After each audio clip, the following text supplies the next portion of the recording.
Welcome back to the Runner Soul. This is the place where running meets science stride by stride. And as ever, I am Sharon, your resident podiatrist, and I'm also a runner and, you guessed it, a foot nerd. Welcome back. Today we're talking about something every runner secretly prides themselves on. Yes, you guessed it. Suffering. Yes, we love to suffer. That noble art of questioning your life choices halfway through a run. But here's the twist. Today, we're going to learn how to suffer intelligently. We are going to learn to suffer for your higher good. So your feet don't revolt and force you into an unwanted relationship with the sofa. We don't want you on the sofa. And we're doing it from a podiatry perspective because your feet, whether you like it or not, they are in charge. And so let's clear something up straight away. And that is, not all pain is created equal. Because there's always a good fairy and there's always a bad fairy. And in this case, there is good suffering and there's bad suffering. So, what entails the good suffering? Well, the good suffering, if your legs are burning a little bit, you're breathing like a broken accordion, and you're wondering why you didn't choose swimming or gymnastics, then that's good suffering. Now, the bad suffering, that's when you feel a sharp pain, you're starting to limp, starting to change your gait, you're starting to walk differently, and that very specific spot on your foot is screaming, "We need to talk!" So from a podiatry point of view, your feet are like that brutally honest friend. Yes, they will tell you that your bum does look big in those trousers. They won't sugarcoat anything. So if something's wrong, your feet will let you know repeatedly. And don't try to ignore them, because that's how you go from slight niggle to why am I Googling crutches at 2 a.m.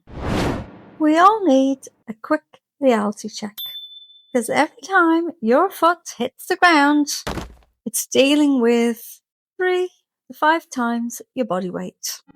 So if, say, you weigh 70 kilograms, well, that could be over 300 kilograms per step. Now multiply that by thousands of steps and you can see where your feet are coming from. Your feet aren't just working hard. They're basically running a full-time job with 0 annual leave. And they have lots of work to do. They have lots of tasks like absorb shock. They are responsible for adapting to every different terrain you're walking in. They are responsible for propelling you forward. They're responsible for keeping your balance. And what do? Yeah, we reward them by stuffing them into the tightest possible shoes and running more and more and more and more. Why do runners get injured? Well, here's the spoiler alert. It's not actually bad luck. Most injuries don't come from one dramatic moment. No. It's usually a case of, I felt great, so I doubled my mileage, I added some heels, and I put on my new shoes, all in the same week. It's classic. So here's the science, and don't worry, it's the painless version. Your fitness improves quickly. Your tendons and your bones do not. They have a little bit of catching up to do. So your brain might say, let's go, we can do it.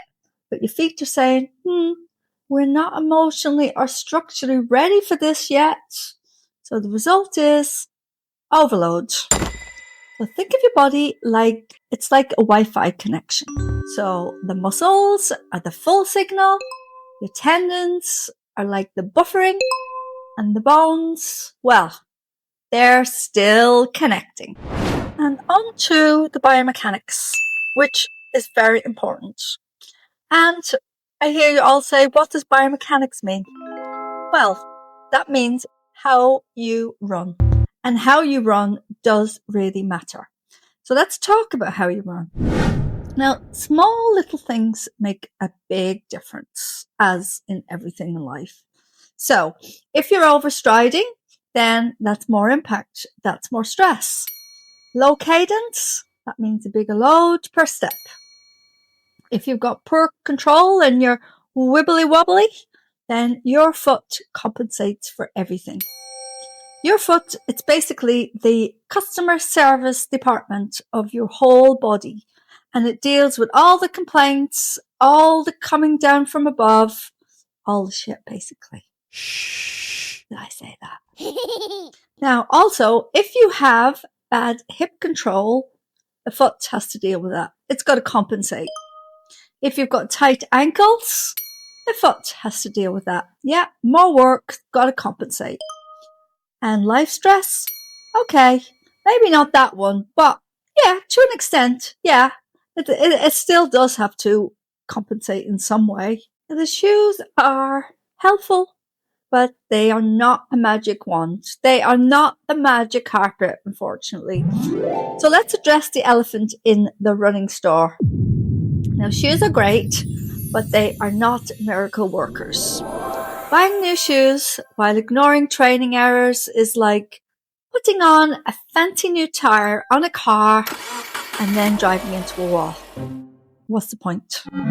What actually matters is the comfort, the fit, and the gradual adaptation. And also, rotating your shoes is a great idea. It slightly changes how your foot is loaded and how it has to work. And it means it reduces some repetitive stress. Plus, let's be honest, it justifies buying more shoes.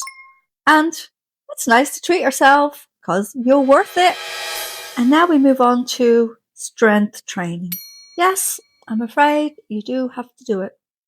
I know you just want to get out there and run, but it's a bit like painting a room without your preparation.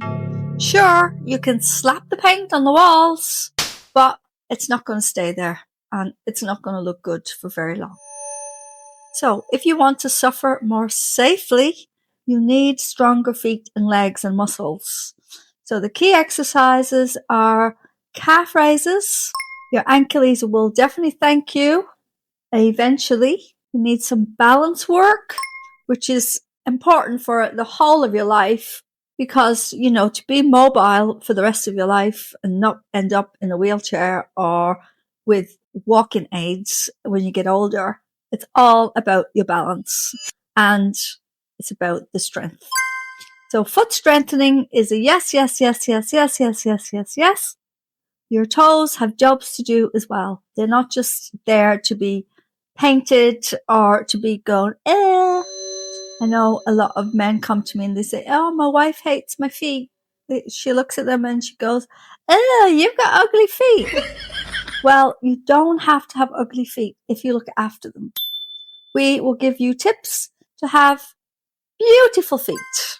And not just beautiful feet. We want beautiful, functioning, strong feet. So, the stronger the tissues, the more load tolerance, and the fewer dramatic injury breakdowns. And the warning signs. Now, please don't be that runner because every runner has ignored pain at some point. Especially if you're male, you want to be macho, you think, I'm not going to let this pain keep me back. But here's when to pay attention. So pain that changes how you run. Pain that gets worse the next morning. And pain that's in one very specific sore spot. Now, the last one is especially suspicious. because general soreness is fine. It's like, when you climb up a hill and you come back and your legs are all wibbly wobbly because you know that you've worked hard. That's fine, but not if you are in constant pain. You know the difference. And one exact point of doom is not fine. So these are the things to look out for. And here's your boring secret weapon. What is it? Recovery. Here's the part no one brags about on social media. Recovery. Don't improve during your run, you improved while. Sleeping, eating, not running. Shocking, I know, because recovery is all about that rest. We need to have that rest. So skipping recovery is a bit like baking a cake and taking it out halfway through. It looks okay, but something's very wrong, and it doesn't taste very good. And my final thought about suffering smart. Look, running is supposed to be hard sometimes. If it was easy, everybody would be doing it. And if it was so easy, there wouldn't be any point. That's why we gain such benefits from running. Not just physically, but also mentally as well.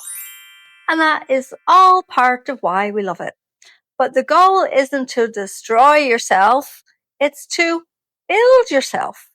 And the best runners don't just train hard, they train consistently.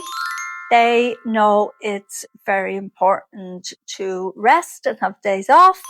And it's this consistency that happens when you stay injury-free. So in closing, next time you're out running and things start to niggle and you start to feel, is my body trying to tell me something? So ask yourself the question, is this productive suffering? Am I going to benefit from it? Or is this the start of a very bad decision? Well, your feet already know the answer to that one, and deep down, you do too. Thank you for striding through this episode with me.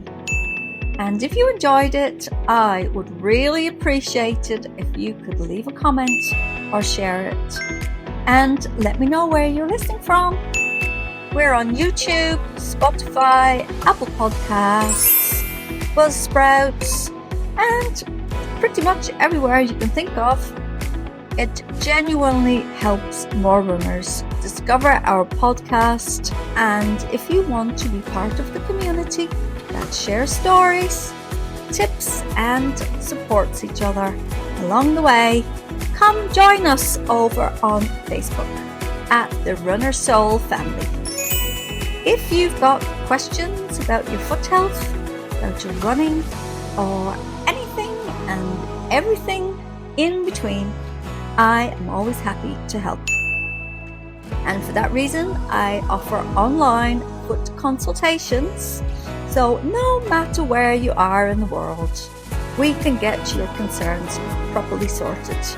You'll find all the links in the show notes. And before you go, just please remember, your feet aren't just along for the ride. They are the foundation of every step you take and everything you do. So please do take care of them, and they will take care of you. So until next time, keep on running smart. Hey!